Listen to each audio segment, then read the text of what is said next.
we are at a difficult time in Europe, in the world, I'd say, but particularly in Southern Europe. I come from Portugal, and in fact, it's interesting, as a sociologist, I started my work. Usually sociologists look for trouble, that is, for social questions, for problems, and so on. And of course, I lived under part of my life under the dictatorship, Salazar dictatorship. I did my degree in the United States, and then we started. In fact, I founded the School of Economics. Can we imagine that sociology would not exist in Portugal during the dictatorship? Because Salazar thought that sociology was the same thing as socialism. And therefore, all of us that wanted to take the degree had to go abroad, to France, to the UK, to the United States, and so on. So I'm the member number 3 of the Portuguese Sociological Association, so you can imagine how late we started the social sciences, even though we had, of course, a large experience come from other countries, and I did my field work in Brazil, and since then I've been traveling, and I've been doing work in Latin America and in Africa, and also in India, but all of a sudden, Southern Europe calls for our attention, and more than ever. We have always been involved in political terms with the Southern European, and particularly in my case in Portuguese, left movement. But now we have a lot of work to do at home, and we have been very much involved in the struggles that are taking place. And in my case particularly, I'm very much associated with Podemos in Spain, and we are working together, and probably my talk has to do with this experience. I think that it probably has been very profitable that we had all these experiences outside Europe, because we became more cosmopolitan, and we came to know other realities, very different realities from the European ones, and therefore we are in a better position now to evaluate what situation we are in now. And I think that Southern Europe, not just Portugal, but also Spain and Greece, they are a very good decodifier of the problems that we are facing in Europe and probably in the world at large. I think the first one, the decodifying what? The dilemmas that we are facing on the left and progressive politics in general. The first one is that a contradiction between the short term and the long term. We live that contradiction every day. Because these countries that have been intervened by, the IMF, the World Bank, and the European Union, which is now a kind of a neoliberal toast over Europe, we have been intervened in a sense. These countries became all of a sudden a protectorate. They're the protectorate of the European Union, but in fact of Germany, in a sense, right? And people feel precisely this situation, and therefore we have to look very closely to the short term, changing politics, structuring the debt, and therefore the crisis have a very definitive, a very important impact on our struggles. It narrowed the topics that we should be involved in, because we are so concerned with solving the immediate consequences of the crisis that we don't have much time for broader issues. And in fact, this is general in Europe. Remember that until 2009, we had in Europe probably the most interesting and the strongest ecological movement in the world. All of a sudden, we don't talk much about ecology in Europe anymore. I see the left and right talking about growth. The kind of growth that you were saying before, that this growth would be a disaster by 2015 because of the irreversibility of the global warming. And we don't even put adjectives to the growth. We just say growth. And so this seems to be a problem for us, because the short run is so demanding that we are not allowed to think in long terms. But the more we see the crisis in Southern Europe, the more evident it becomes that we have a long-term problem, a civilizatory problem, a problem of social transformation beyond capitalism, and eventually beyond any other form of social transformation that we thought before.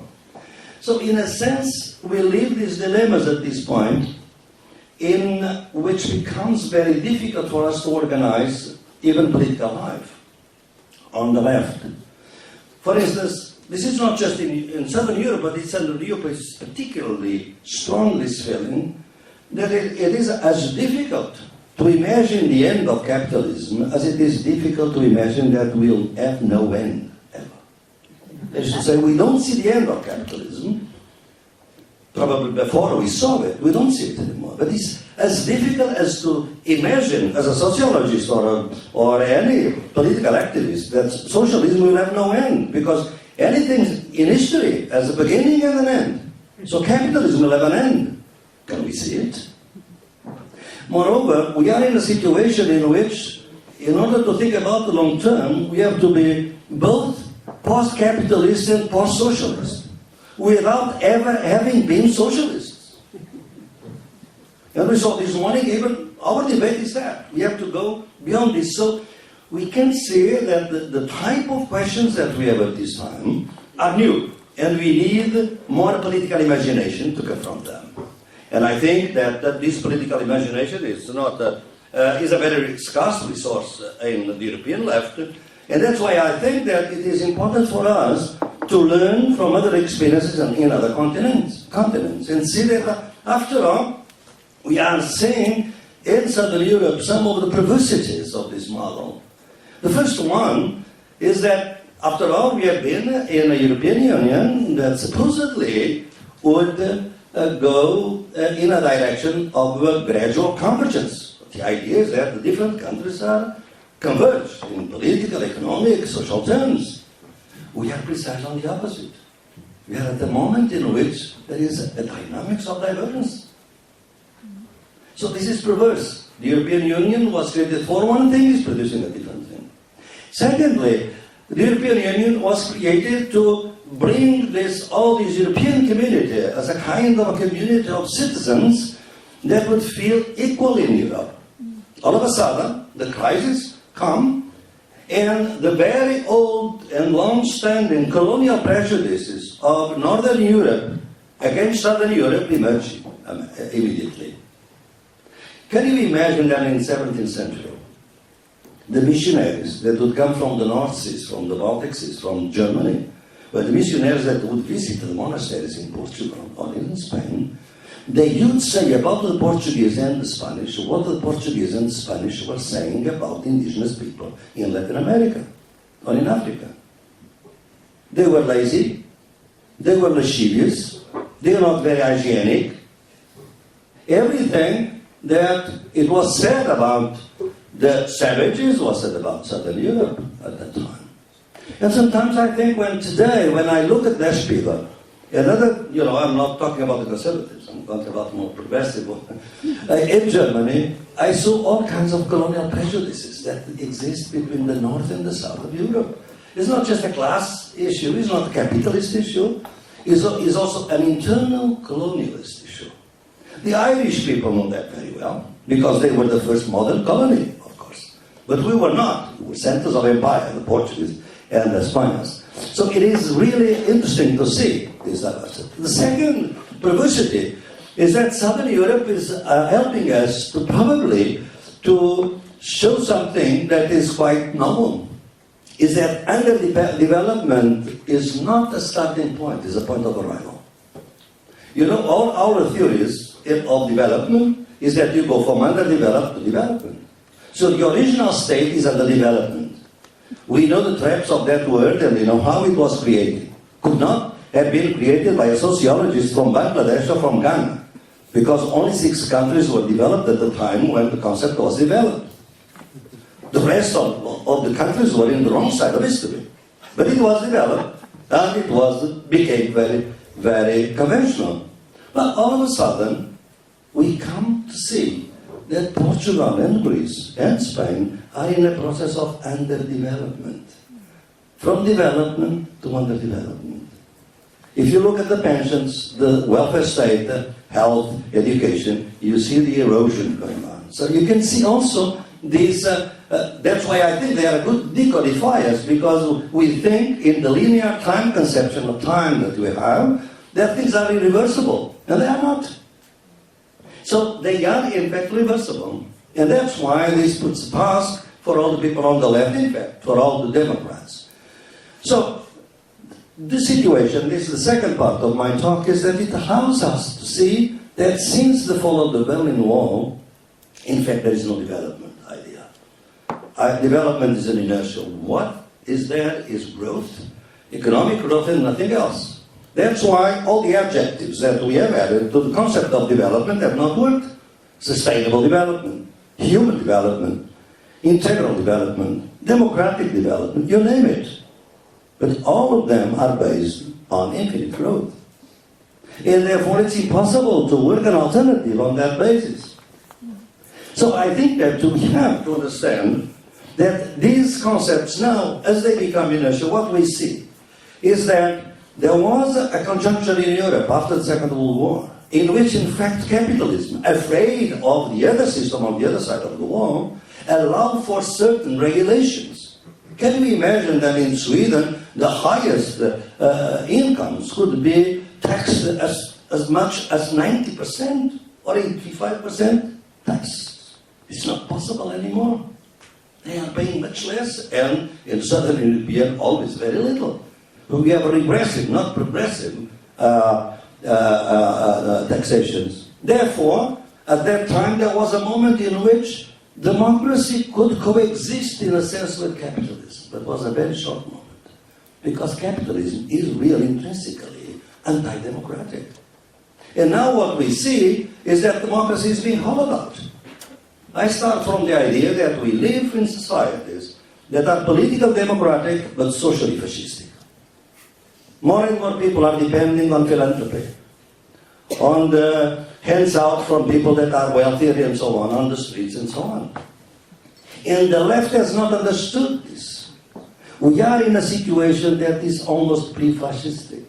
And therefore, we should be reminded of the 30s, in which the different left and center left built the fronts against Nazism, against fascism.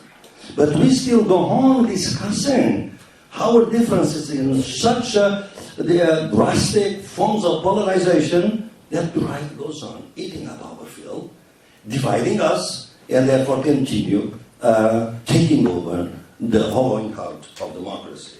So I think that this is a situation in which the vulnerability shows that probably we need political imagination, also sociological imagination, to see that we are in fact with the hollowing out of democracy in what I call a global civil war of low intensity.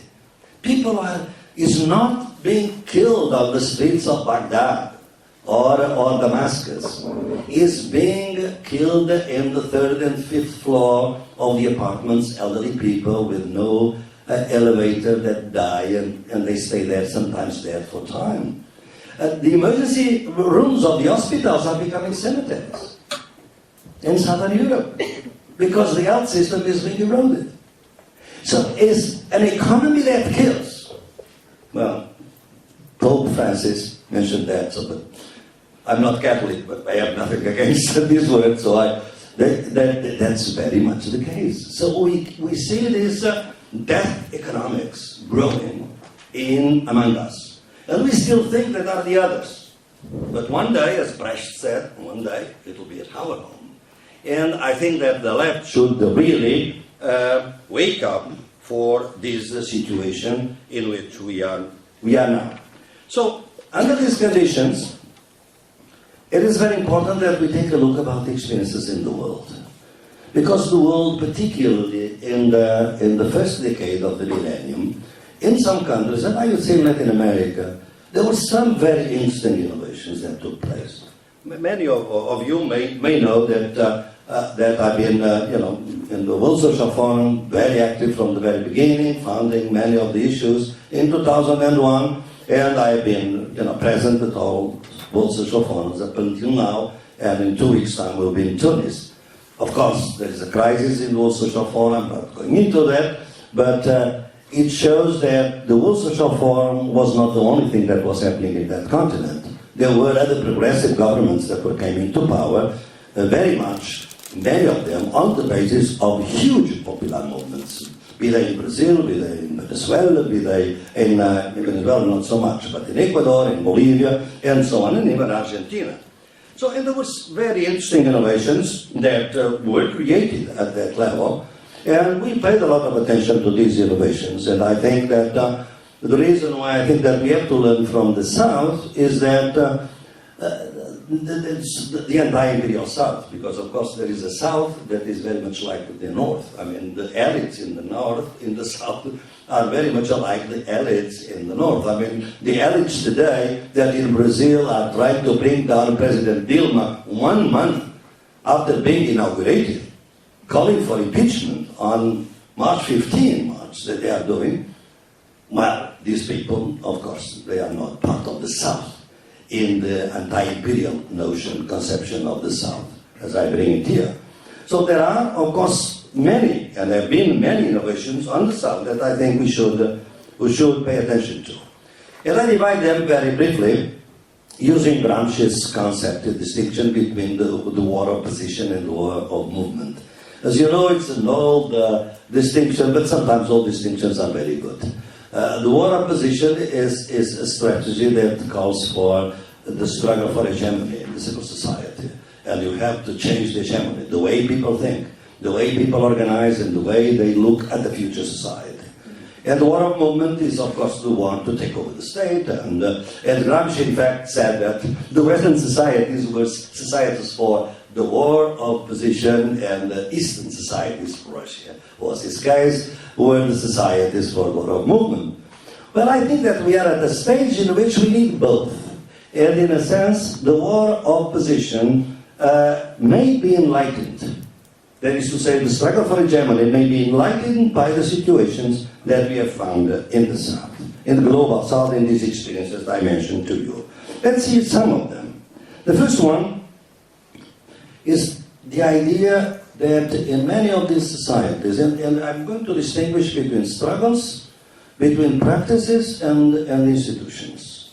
Because the struggles were very important for us in the sense of developing new forms of political agency, bringing together movements and parties. It is a new entity, and in fact it is true to say that Podemos in Spain, in fact, got inspired by these articulations between social movements and parties of a different type, which were characterized by the very simple idea: bring into politics the people that you have considered on the left as depoliticized. Because all people can be politicized. They have been depoliticized because they don't like this politics. But probably another politics will be able to politicize them. That's what Podemos did, and in fact with great success. So the idea of struggles has been very important. But important were the practices that came out as a form of protagonism, sometimes also institutional. For instance, take the two most brilliant constitutions of the continent, the Equatorial 2008 and Bolivian 2009. First of all, the idea of economic plurality. We should not have a model of the economy. We may have capitalist economy with non-capitalist economies. And we should struggle for the equal protection, probably in a transition period, between capitalist economies and non-capitalist economies. This is almost anathema to us. We don't see the coexistence, the co-presence even. But these societies, in fact, could theorize, and in practice they have been theorizing, forms of co-presence of capitalism and non-capitalist struggles and forms of economy. We have usually a distinction between public and private property. The Constitution in Bolivia calls for 5 kinds of property: cooperative, associational, communal, public, common, and so on, and private. So a greater plurality of existence at the economic and at the cultural level. That's why the states are called plurinational. So you can be both an Aymara and a Bolivian. You can be both a Quechua and an Equatorian. As now in New Zealand, you can be a Maori, you can be a New Zealand at the same time. And your ID even has 2 nations. One is the civic nation, the other is the ethno-cultural nation. This idea of plurality is very strange to European thinking. we really are monocultural, and it is very hard for us to think outside of monoculturality, because there is an heritage of colonialism. And in fact, I'm running now a very large project, European project, in which the two basic ideas are completely preposterous. I don't even know why they funded me to do this. And this is being taped. It's because by saying that after 5th century, Europe has nothing to teach to the world. And secondly, cannot learn from the world because of colonial prejudices. Because we think that they are more advanced. Why should I learn from the Bolivians or the Equatorians? We are more developed. We know better. So I think that these experiences have allowed us to see a decommodification, for instance, plurality of the economy, plurality of the state as a model, and decommodification of nature. Because it's, as Pablo was saying, the rights of nature are an hybrid. It's not an indigenous conception. It's a very concrete conception, but it's an hybrid. Because if nature is the Mother Earth, it is, from the point of view of indigenous cosmovision, it's impossible to grant it. It rights because nature is the giver of rights. It's like God, rights of God. But merging rights with nature is an hybrid between the Western-centric culture and the indigenous. That's why I see it. And why I see it as a very important, it's an hybrid. It's really a civilizatory cultural conquest, advancement. No matter how trash it is now by the practices of the Bolivian, of government or Equatorial one, it is an acquis, a civilizatory acquis for all of us, with very concrete consequences. As Pablo was saying, but you couldn't get into the details. If really a river is polluted, we have two conceptions. Our conceptions, the conceptions of nature, the multinationals have been doing that all along in the Amazonia, how the damages are calculated. The value of the fish that cannot be fished anymore. And usually it's not very high value. But if the river is the one that has the rights to receive the damages, then you have to recycle, to restore the cycles, the margins, the clean water, and so on. So the damage will be immense. That have already been calculated. Is 100 times more than they are paying today, at least. So these things are not ontological. They have concrete consequences for the multinationals, for the type of aggression that they do. So we have learned that. You learn also lots of communities that don't live under the fetishism of commodities. They live well, but they don't want to live better, as Pablo was saying. So there are, in my conception, three learnings, because they are not just indigenous people. Because, of course, for me, indigenous people are very important, not because it's good for them what they do, it's because it's good for humanity in general. It's a contribution. The peoples that were most marginalized by Western colonialism are the ones that are giving some hint about our future. The indigenous people are not part of our past. They are part of our future. This is an epistemological reconversion which is very difficult to develop, because we have been created on the idea that there is a past, there is a present, there is a future. What about the future is also the past? Can we reconstruct that? So I think that this is very important for us to bear in mind. It's not a curiosity, because as I said, 75% of the biodiversity is in indigenous lands. So this is valuable for the humanity in general. But, the idea of these forms of economy, the Sumak House, the Buen Vivir, and so on, we have already lots of analysis in our project and so on. A lot of work has been done.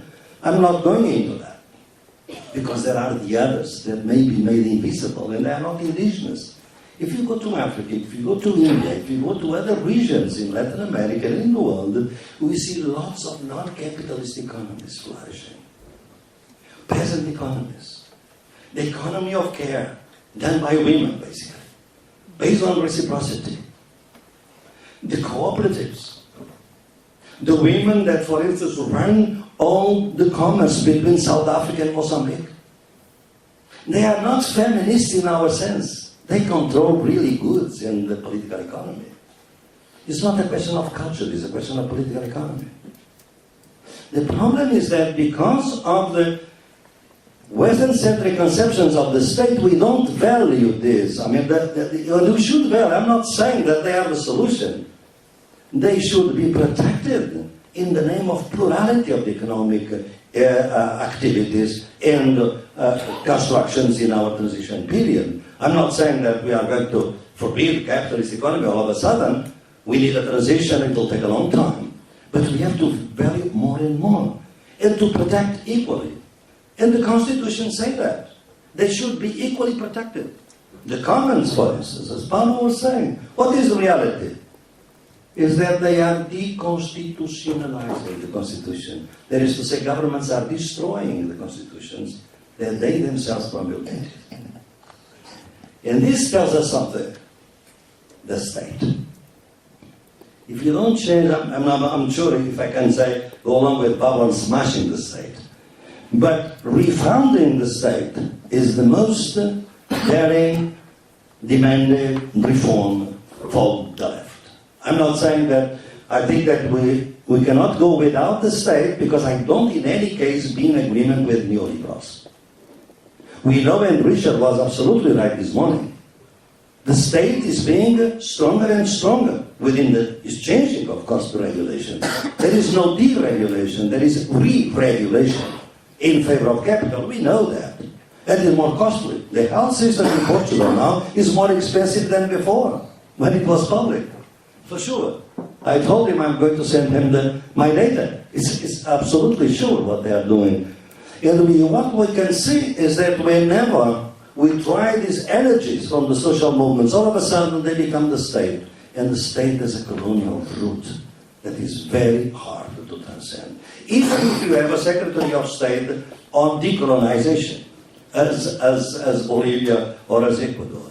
In fact, it's a joke.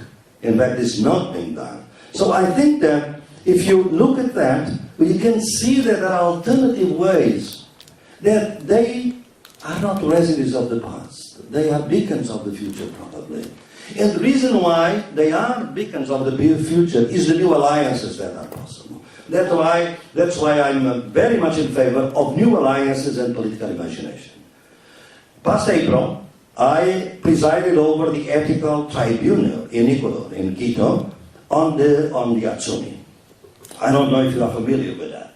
It's a national park. There was this project, a very fabulous project, of leaving underground all these oil fields in Atsuni, and the international community would pay 50% of the losses of the Ecuadorian government. In fact, it is now clear that Rafael Correa was not very much interested in this solution, but that's a different story.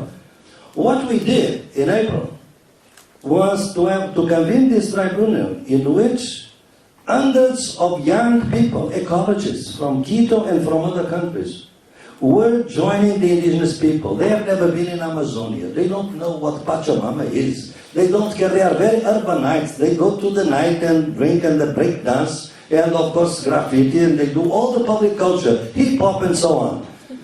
But the concept of Pachamama resonated with them.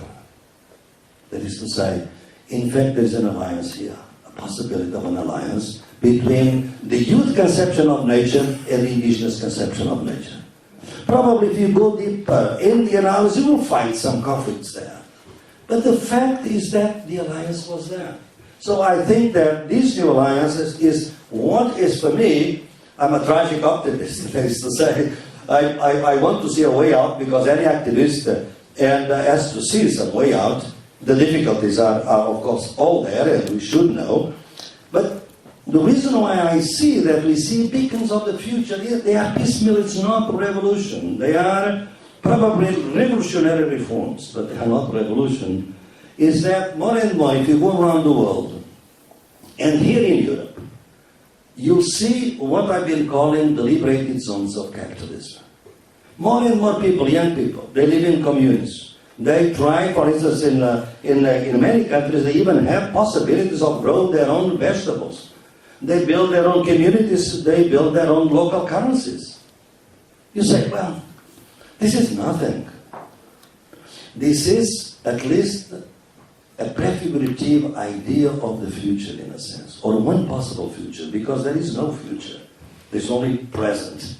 But we can think about the different futures, and these liberated zones are education. Because the problem of neoliberalism is that it has colonized our minds so much that we cannot think of an alternative. Beyond competition, beyond entrepreneurship, beyond the antisocial subject. We cannot. We have retrogressed from the liberal theory, because the liberal theory, against all the other theories, put the individual first and community second. Neoliberalism put individual first, individual second, and individual third. And the community is a market, basically. So it is so difficult to think of an alternative. And this I know where I am. I know that there are lots of labor leaders here and people that are in labor. Now I know this is contentious, and I'd like to have a dialogue on this. Because I think that we have to start in an amicable way, convivial way, try to discuss our differences. Because in Europe, these experiences, in my view, are telling us some of the reasons why we should move forward in which directions, which is not just one direction, it's a plurality of directions. But probably there's some sense of going beyond post-capitalist futures. When I discuss with labor leaders, the transatlantic investment and commerce partnership is a good thing because it's going to bring jobs. We have a problem now. And it's a serious problem. Because I'm a working class kid. I know I was the first working class kid at the University of Coimbra, at the School of Law, my first degree. So I know what it costs for the working class kids to think about, non-jobs and all these things, middle class and so on. But we are up to is to destroy any possibility or even of a capitalism with a human face. Because we are going to swallow all the GMOs. We are going to swallow all the poisonous meat that, in fact, I avoid. I spend 4 months of my life every year in the United States, in Madison, Wisconsin. Of course, I can avoid. I go to my cooperative, organic food, and so on, because I can afford it. But most people in Europe won't be. The ecological movement will disappear because it can be converted into an obstacle to trade.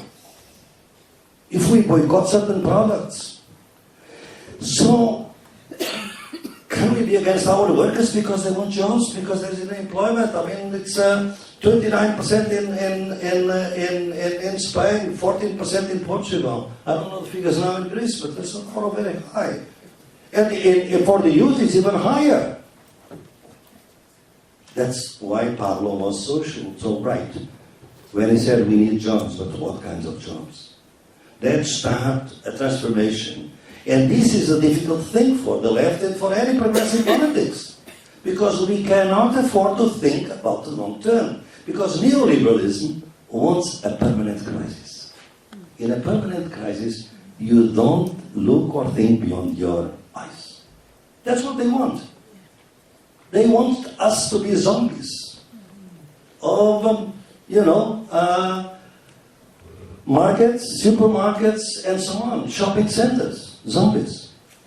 That's what they want. And we in academic life, sometimes we are also part of it. And in political life, sometimes we go with the old recipes for new problems. So I think that I conclude here. I think that this has been very useful because we have to build coalitions. I'm absolutely sure, and we, between North and South Europe, they are absolutely decisive. And with South Europe, also the other countries, because what I said about Latin America in the first decade is about to be dismantled. American imperialism was distracted in the Middle East in the first decade. It came back. Start with Honduras coup, then Paraguay. Then the military base to compensate for Manta. Now this stabilization in Venezuela and in Argentina. Probably already in Brazil.